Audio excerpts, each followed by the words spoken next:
Welcome everybody, my name is Parker. I'm a mechanical engineer with McCormick Stevenson, and today we're going to talk about one of the most essential skills for any drafter, designer, or engineer in any industry.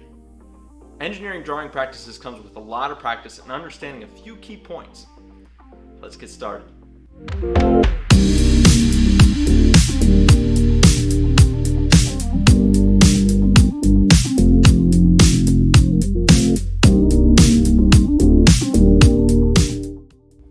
So I could tell you how dimensions are not supposed to touch the edge of your models or don't overcrowd your detail views, but I believe a lot of those little things will be ironed out through practice, experience, and a little bit of common sense.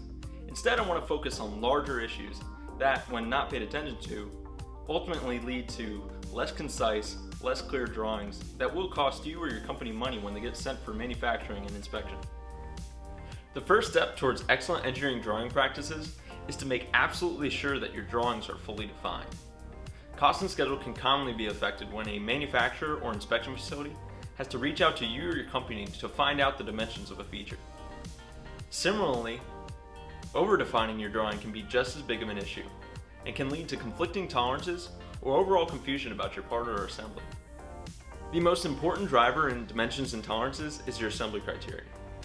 But a common problem arises when tolerances are added to the drawing that are too tight for the manufacturing process or can't be inspected with the designated inspection equipment.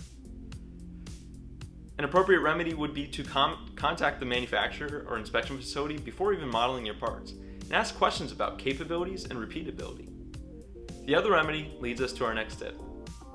This tip is more of a directive, and it is to have a clear and advanced understanding of geometric dimensioning and tolerancing, or GD&T. Improper application of GD&T can have a drastic effect on cost and can lead to usable parts being failed at the inspection stage. There are countless paid and free resources online for learning GD&T, and it is imperative that you learn, practice, and apply GD&T to your drawings to give the biggest possible tolerance while still producing a working assembly. Today's tip of the day is to check your own drawings before sending it to your checker. What takes time in the checking process is the changing the hands of the drawing and marking of incorrect items. You going through and making sure there's no typos, no overlaps, everything is fully defined will save time in the checking stage of design. Also understand that no checker is perfect, and it is your responsibility to provide a clear and accurate drawing, and anyone that receives it will hold you accountable as such. Spending 30 minutes in checking your own drawing will save you time, save your company money, and will ultimately lead to a more quality product. Well, that's all we have for this video. If you found this video helpful, go ahead and leave a like, subscribe, and hit the notification bell to see when we put out new videos.